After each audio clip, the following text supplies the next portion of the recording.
The piece I've decided to read today is the Stephen I. Apflebaum selection that's on page 319, Getting to Know Your Neighbors. I could sort of relate to this piece.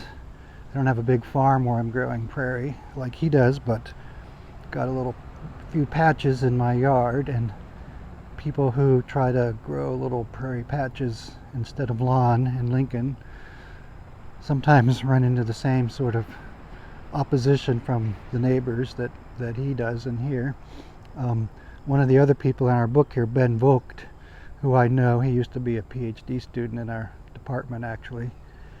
He decided to start a prairie rehabilitation company. You can contract with him and he'll come look at your property and figure out how to turn it into a prairie patch. And he, a couple years ago, his yard was picked for one of the Lincoln garden tours that they do every year in June. I think they do it on Father's Day. And so he had lined up, as one of the gardens everybody in Lincoln was going to come out and look at. And about a week before, he got a notice from the city that one of his neighbors had complained about the weeds growing all over his yard, and they wanted him to tear it all down.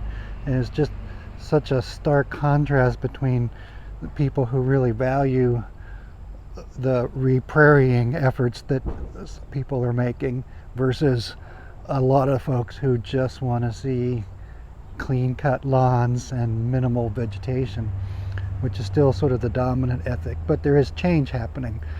One of the things that I did when I started my patch, not this, I'm in the backyard here, but in the front I've got a patch too, and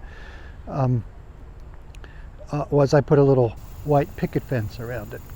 So even if it looked like weeds to people, the fence was sort of a signifier that no, this is an intentional garden. And you might also see sometimes people putting up these signs that say pollinator habitat or prairie garden or something like that. Again, it's a way to sort of let people know that this is an intentional effort and not some sort of, just letting your yard go to weeds. So what I'd like to read is the Getting to Know Your Neighbor section here. The knock at the door caught me off guard since I hadn't heard a vehicle drive up. As I opened the front door, I recognized the young man as the son of a local farmer I'd once met at a chili cook-off.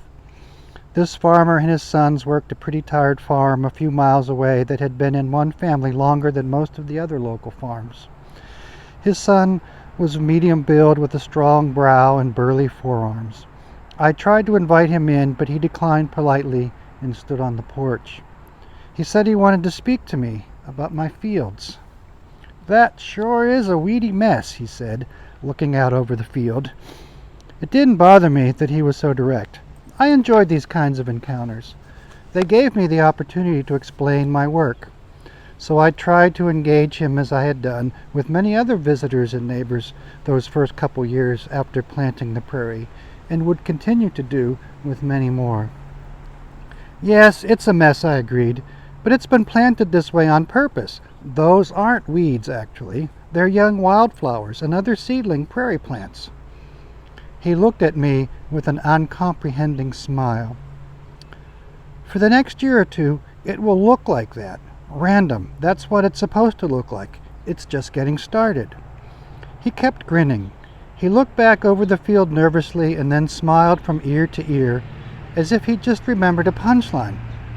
Say, I'm not too clear on what you're saying, but I was just driving around looking for some land to rent and noticed that your fields appeared to be fallow and weren't planted to corn yet this year.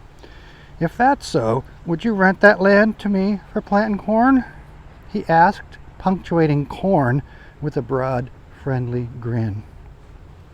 The entire farm has been planted. Those are young native prairie plants and wildflowers, I repeated, pinching my thumb and index finger in his line of sight like crosshairs to draw his attention to the nascent seedlings.